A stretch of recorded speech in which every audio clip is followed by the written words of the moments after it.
Growth and Opportunity Act Forum. It will conclude today after 3 days of dialogue and deliberations. The 35 African countries have proposed for the trade initiative, which gives them duty-free access to the U.S. market, to be extended. Newzroom Africa's business reporter Ntokozo Khumalo has been following developments intimately for us, and she joins us now in studio to talk to us about some of the main developments of the past 3 days. Because Ntokozo Khumalo, I guess we'll leave out the political side of it for now. There were so many closed sessions. We heard from President Cyril Ramaphosa, but of particular importance is people who were exhibiting at this forum who want to gain access into different markets. What is it that you heard from not only South Africans, but people from the rest of the continent that were showing their wares? Well, what I found interesting, there was really a diverse, so still is really, because the exhibition still continues today, but it was really the diversity of the kind of businesses that we were seeing there. We were seeing guys in engineering, steel makers, guys working on leather, but also quite a lot of businesses that are taking sort of South African traditions and wanting to take it to the rest of the world. So guys who manufacture khemere that I appreciate. As you know, someone who in December comes around, you need to make some of that. But you know, who use the moroho to make sauces and pastes and so on. So quite a lot of those businesses that are taking authentically South African products to the globe.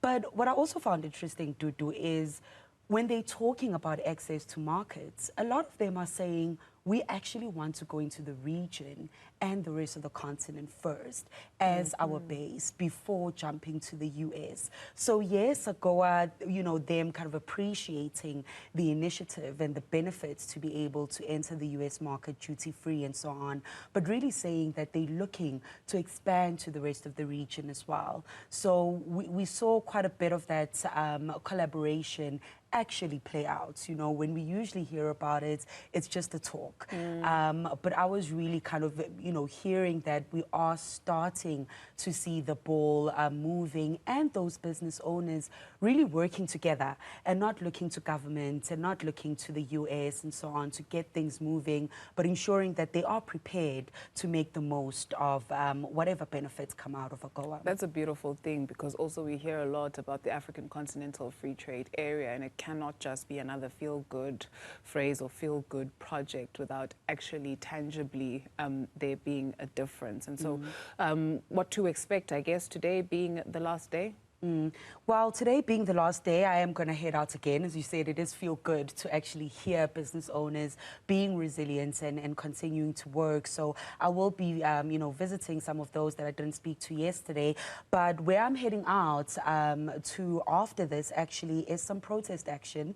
What's a conference without obviously that opposition for whatever is taking place. So this protest by the General Industries Workers Union of South Africa kicking off at 10 o'clock, and really they're saying no business as usual with funders of genocide. So once again, a little bit of that political element coming in with the different positions that South Africa and the United States once again found ourselves in when we're facing a geopolitical crisis as what is happening in Israel and Palestine. So that is the protest. I'm hoping to kind of hear from the leadership. What are their issues? What do they suggest? And it's interesting for it to be, you know, an industries workers union, because this is the first AGOA Forum where we actually saw labor part of the forum, and we're hearing the likes of COSATU and so on saying that it's important for labor to be part of this, because they are the ones to do the work to open those access to markets. So I suppose finding that balancing act between what's happening in the geopolitics, but what needs to happen to create jobs, to get South African companies growing and being able to access new markets. So I'll be listening in and talking to them to hear how, you know, they suggest on finding that balance. And we'll be following you throughout the day. Thank you very much, Ntokozo Khumalo. Thank you for having me.